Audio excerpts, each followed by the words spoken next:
Cuba korang bayangkan hari Isnin, kamera dekat phone korang adalah bentuk bulat dan Selasa dia jadi bentuk segi pula. Kalau korang sudah boring dengan flagship phone yang lain, boleh consider flagship yang terbaru dari Realme GT X Pro.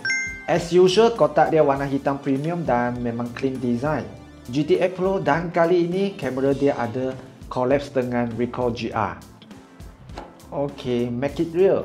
So dapat casing dia, documentation GT X Pro series, original adapter dan kabel dia 120 watt. SIM ejector biasalah akan dapat, tapi kali ini dapat sekali dengan screwdriver. Okay, ini phone dia. Jom kita buka. Warna putih ni, nampak tak?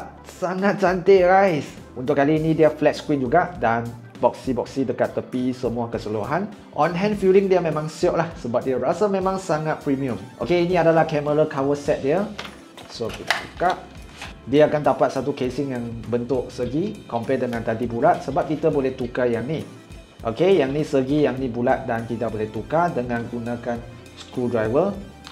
Senang sahaja dan kita boleh power back dan screw balik. Lagi power dia ada 2 chip, power by Snapdragon 8 Elite Gen 5 dan juga AI chip. AnTuTu scoring dia boleh capai 4 million dan ini untuk performance dia kan memang mantap. So sampai sini dulu untuk video unboxing kali ini dan korang rasanya harga kali ini berapa? Cuba komen di ruang komen dan kita jumpa di video full review.